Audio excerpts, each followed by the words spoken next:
Well, I think it's good morning or good afternoon, and welcome to a show with the Rugby TV. We're going to do the Inside the Deal. It's back after about 6 weeks out.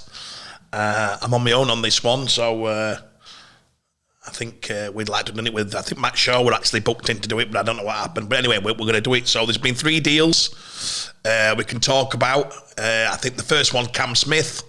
I think it's been announced now. Little bit on Cam is, I think Cam had 2 or 3 year deals, years left on his contract, and Leeds come at the end of maybe July last year, saying that they'd want to extend Cam. I think Rich Agar thought a lot of him. Rowan certainly does, and we got down to it. We didn't get really into it fully. Cam's had an ambition to play in the NRL. He's been getting better. Maybe the timing of it was to play the contract out, so apologies. Yeah, his contract out was last year, and he had another year left. So Leeds come and said, would you like to extend? I think you're a little bit disappointed with not getting in the England setup for the World Cup.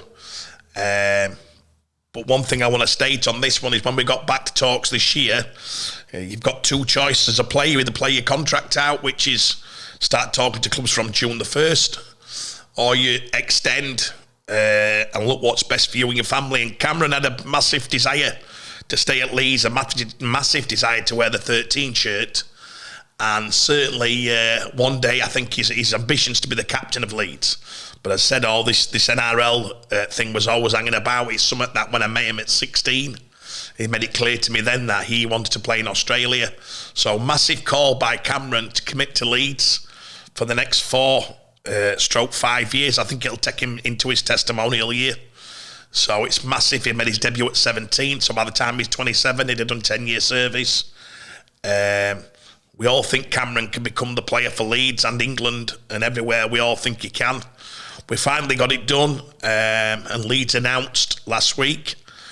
And I can't be happier, and I hope he goes on to that. That's such a proud shirt, that 13. Some of the best players of all time have worn it at Leeds, so he shouldn't take it lightly, and he won't take it lightly. But yeah, he was actually a simple one, to be honest. Simple one. Gary came here 2 or 3 times to ours, and we had a bit of coffee, and we had a laugh, and it were done very respectful. Probably one of the easiest ones we've done over the years, me and G. I think we've done about 200 deals now, so we're probably used to each other and the way we talk, so it's a lot easier. But yeah, fabulous deal to make, and I hope Cameron seems to attract different opinions about his football ability and the way he plays against somebody, a loose forward who's, Morgan Knowles type or Radley. Well, it's all different. Cameron's a footballer. He can make it so easy for the halfbacks. He can knock 25-yard balls left and right. He can shift early. He can get the play to change in a second. He's improved his D. He's improved his work rate. He's got all the skills in the world. He's an old-fashioned ball-playing 13, which is what we're probably missing in this country. Somebody can, and he's also getting his work rate in now. So he's still a young man. He's still only 23-year-old. I think we've got the chance to see a proper star in the game, and he's determined to do so. So really happy to get that one done. The other 2 deals have come out. I think it came out yesterday. I think somebody said, today.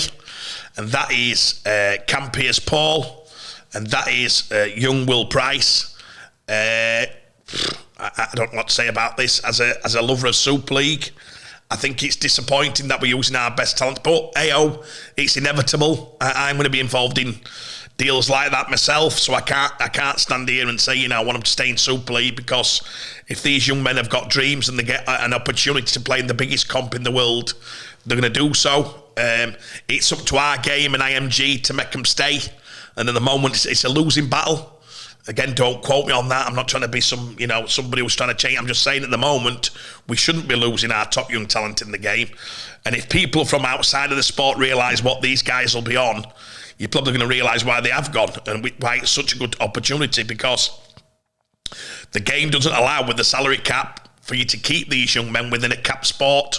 They might only have a certain value to a club for now, which is a long-term view, so they'll be paid accordingly. So when you're talking about renegotiations, Cam Pearce-Paul's come from London within 3 years. They're talking about him being one of the best young back rowers in England. So, you know, and now all over the world. Young Will Pryce has been, you know, fantastic. But I think I'd like to have seen both players get a bit more on the journey as a personal thing. I think they're another 2-year training and intensity and it actually says to a lot of players, and I hope this doesn't happen. I hope we're all thinking the same. I hope that we don't think that anybody who has a good year, young man under 25, 23, can think, right, we're off. We get a chance to go Australia and that's what we're going to do. I think you've got to earn that right. You know, you've got to earn the right. The Australia market is coming for the top young players in England, and they are actively seeking them. You know, the agents are coming in and they're tapping the young lads, and they're asking them to join with them, the Australia agents, and they're saying, look, you know, come with us and we can take you to the promised land of the NRL. And the clubs are finding the pressure hard to keep them. But on the other hand, if I'm the family of both them players, what an opportunity for young men to go and see the world and train and play in the best comp in the world. So good luck to both players. IMG and the clubs need to really address it, you know, if they're going to do it. If not, you know, just let it be inevitable that will happen. I think it'll always happen while we've got a salary cap at 1.8. I think that's inevitable, that has to happen. If they lifted the cap and we had people who could afford to keep these young men, they'd probably stay. But that's not the way. So good luck to them two lads. Inside of the deal, just a little one there, guys. On 3 players. One staying, 2 are going to NRL. Good luck to all 3. That's the inside of the deal.